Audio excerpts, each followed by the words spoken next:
मरियम नवाज और कैप्टन सफदर एहतसाब अदालत में आज पेश हुए, जबकि मरियम नवाज की जानिब से कहना था कि अवामी अदालत से फैसला नवाज शरीफ के हक में आ रहा है।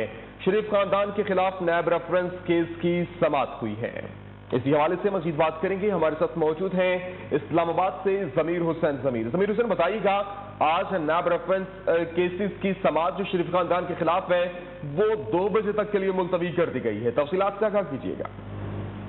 जी बिल्कुल, फिर बड़े केस की बड़ी पेशी हुई है। साबिक वजीर आजम मियां मोहम्मद नवाज शरीफ, कैप्टन रिटायर्ड सफदर और मरियम नवाज आज फिर अदालत पेश हुए और बर वक्त इस केस की कार्रवाई शुरू हुई। मियां मोहम्मद नवाज शरीफ के जो वकील थे ख्वाजा आरस, वो आज अदालत पेश ना हो सके। उनके जो मामन वकील थे वो अदालत पेश हुए और बाकायदा तौर पर अदालत से रिक्वेस्ट की गई, इस्तदा की गई कि ख्वाजा आरस जो मसरूफ है और वो एहतसाब अदालत नहीं पहुंचे तो इस केस की जो कार्रवाई वो थोड़ी देर के लिए मुलतवी कर दी जाए।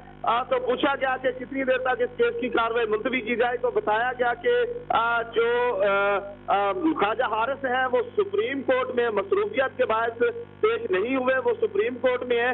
तो 2 बजे तक वो सुप्रीम कोर्ट से यहाँ पहुंच जाएंगे।